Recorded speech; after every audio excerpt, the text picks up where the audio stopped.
Habakkuk, chapitre 2, et le verset 2 et 3. L'Éternel m'adressa la parole et il dit, écris la prophétie, grave-la sur des tables, afin qu'on la lise couramment, car c'est une prophétie dont le temps est déjà fixé. Elle marche vers son terme et elle ne mentira pas. Si elle tarde, attends-la, car elle s'accomplira certainement. Formidable, prophète Habakkuk, encore ce qu'on appelle un petit prophète, mais je crois que c'est pas un petit prophète, parce que si on avait reçu ce qu'il avait reçu, ça serait vraiment extraordinaire, parce que si vous relisez le prophète Habakkuk, lui, il était dans une discussion avec Dieu. Discussion. Comme, il pose des questions. Quand on est avec quelqu'un, on pose des questions. Puis il avait la réponse. Alors bien sûr, il a reçu aussi des prophéties qui n'étaient pas forcément faciles à donner, mais il avait cette proximité, cette communion avec Dieu. Et ça, c'était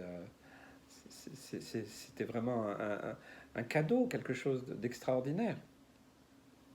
Et puis, à un moment dans sa vie, bien, il lui dit, écoute, va chercher du papier, une plume à l'époque, ou un scribe à l'époque, voilà. Et puis, à l'époque, c'était pas des papiers d'ailleurs, c'était une table, il fallait graver, donc ça devait prendre un certain temps quand même pour faire chaque lettre. Grave-la sur des tables. Et il faut que ça soit bien écrit, hein, parce qu'il faut qu'on la puisse la lire couramment, c'est-à-dire ça doit être bien clair, ça doit avoir un sens que les gens dans l'époque où il était comprennent.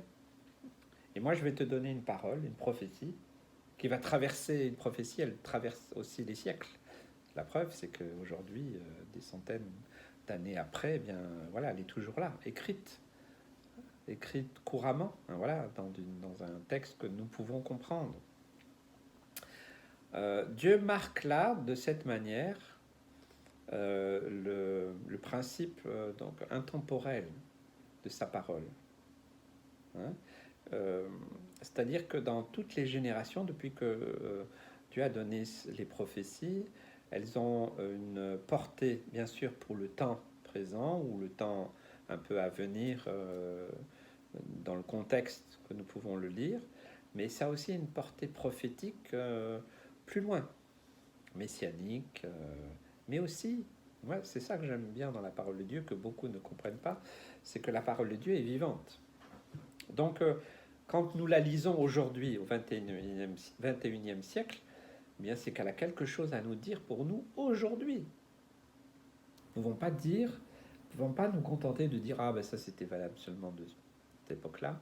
Certains le font dans certaines dénominations chrétiennes. Voilà, certains disent bah non, ça c'était valable que du temps de Jésus, ça c'était valable que ça.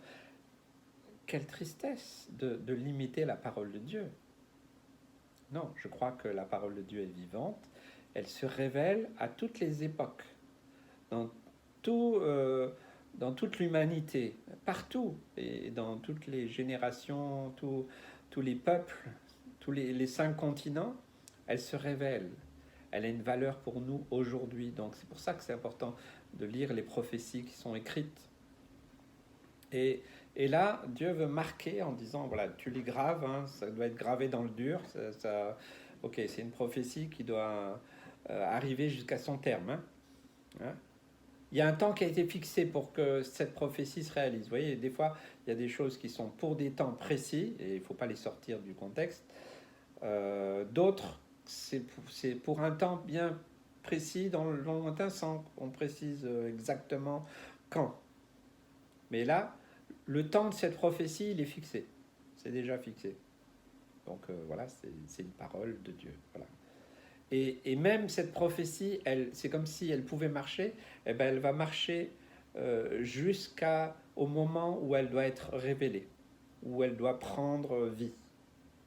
Et puis ce ne sera pas un mensonge. Donc quand tu la lis même là, des centaines d'années avant, c'est pas un mensonge que tu es en train d'écrire. C'est important, je pense que pour tout prophète, à l'époque, je vous ai dit, j'ai déjà dit que un prophète dont la prophétie ne s'accomplissait pas, souvent ils étaient mis à mort. Hein. Donc il fallait bien qu'il précise ça, que c'est pas un mensonge, mais que c'est pas interprété tout de suite. C'est pour un temps, des circonstances bien précises que Dieu a déjà prévues dans son plan divin, son plan pour notre vie sur la terre et pour l'accomplissement de sa parole. Donc voilà. Et nous qui lisons depuis que Habakkuk l'a reçu de Dieu, alors on pourrait dire c'est pour quand? Quand est-ce que ça va arriver?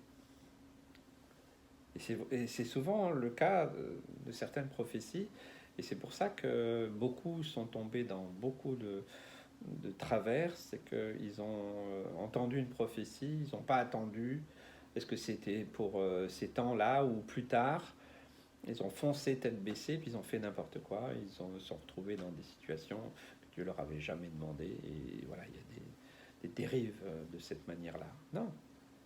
Et c'est pour ça que chaque prophétie, eh bien, voilà, j'apprends, et je vous invite à apprendre aussi. Est-ce que c'est une prophétie dont le temps est fixé? On peut discerner le temps. Est-ce que c'est quelque chose qui est prévu pour un temps bien précis, mais dont on n'a aucune idée pour l'instant? Ok, tu sais pas, tu comprends pas? La prophétie, voilà, vous savez, une époque, je me rappelle, il n'y avait pas l'informatique comme aujourd'hui. On faisait des cassettes. Hein. Certains ils faisaient une cassette. Tiens, voilà la prophétie. Ça. On les gardait, on les écrivait. Voilà, c'était ok.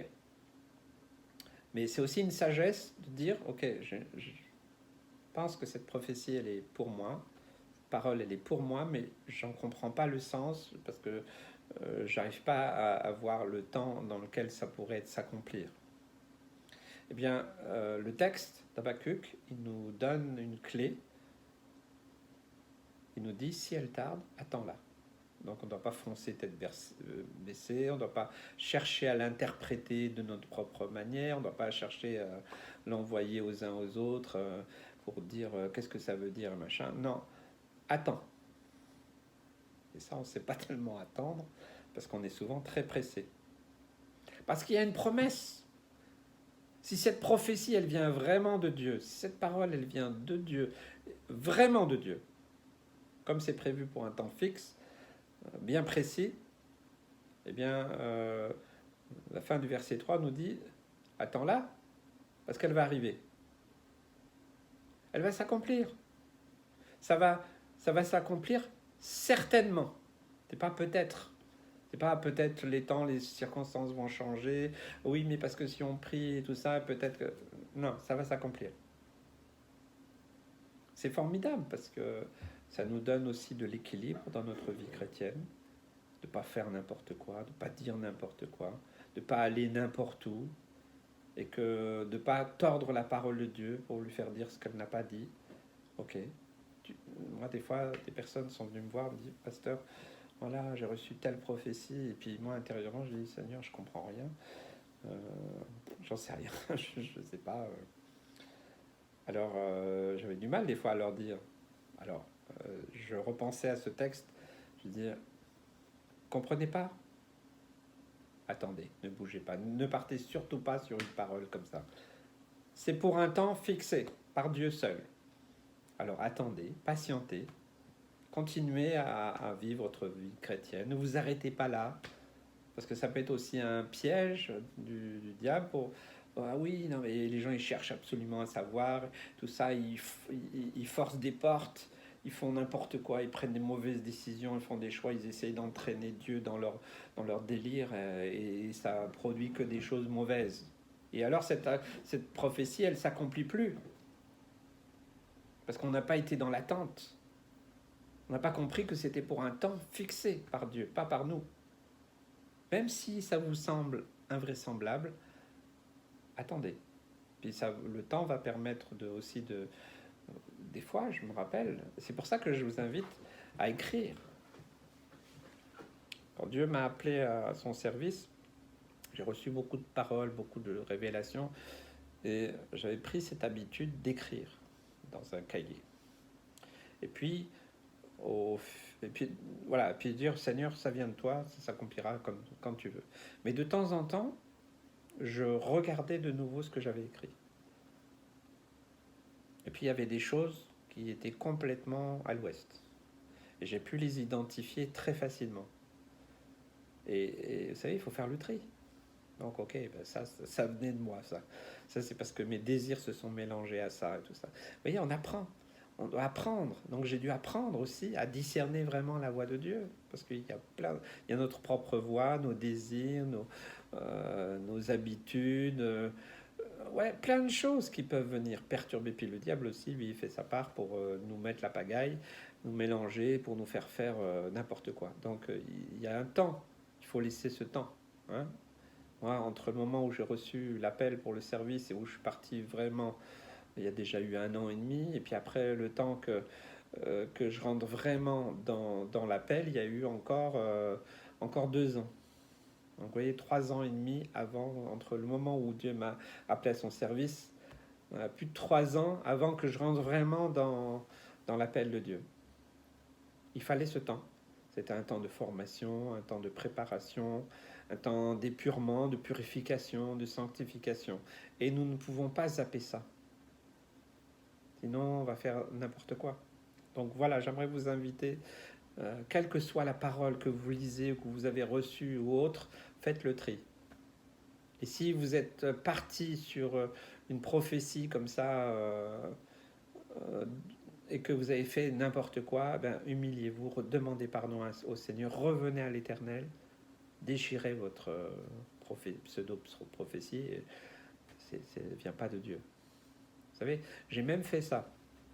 Quand j'avais reçu vraiment plusieurs fois des paroles de Dieu, je les avais écrites. Et puis à un moment, quelqu'un m'a fait douter, m'a dit, oh ouais, de toute façon, ça doit être ta chair, tu es en train de devenir orgueilleux et tout ça. Ok, j'ai entendu ça, et puis je me suis dit, peut-être, c'est possible.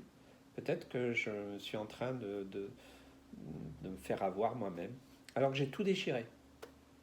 Puis j'ai dit, de toute façon, il n'y a que ta parole qui va rester. Si ça vient de toi, eh bien tu me le confirmeras d'une autre manière. Si ça vient pas de toi, ben, je suis débarrassé de tout ça. Et c'est ce que Dieu a fait. Il a remis sa pensée, il a remis sa parole. Vous voyez?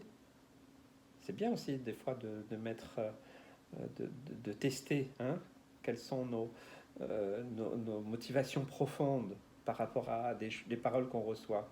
Il faut éliminer tout ce qui vient de nous, de notre chair, de notre orgueil, de notre hypocrisie, et puis peut-être aussi qu'on interprète mal les temps, les circonstances, et puis qu'on voilà, on va faire des bêtises, on va prendre des mauvaises décisions. Donc je pense que c'est important. Des fois, ben, il y a des gens qui sont partis sur une prophétie, ils ont entraîné aussi. N'oubliez pas, moi je sais que quand j'ai reçu l'appel de Dieu, ben, j'ai pris conscience que j'allais entraîner ma femme et mes enfants. Hein. Donc c'est pas de la rigolade, on fait pas n'importe quoi. Et heureusement, plusieurs frères, sœurs m'ont dit, mais voilà, il faut que tu pas faire n'importe quoi, et tout ça. Et je remercie le Seigneur pour ces frères et sœurs qui m'ont donné aussi ces conseils de sagesse, parce que peut-être que je serais parti tête baissée. Hein, voilà, il fallait attendre le temps de Dieu. 3 ans, plus de 3 ans. Ok. Alors que, ben voilà, l'appel de Dieu, il s'est bien confirmé, mais il fallait ce temps de préparation. C'était un temps de formation. Donc une prophétie, elle doit s'accomplir au temps de Dieu et non pas au nôtre. Que Dieu vous bénisse et vous encourage.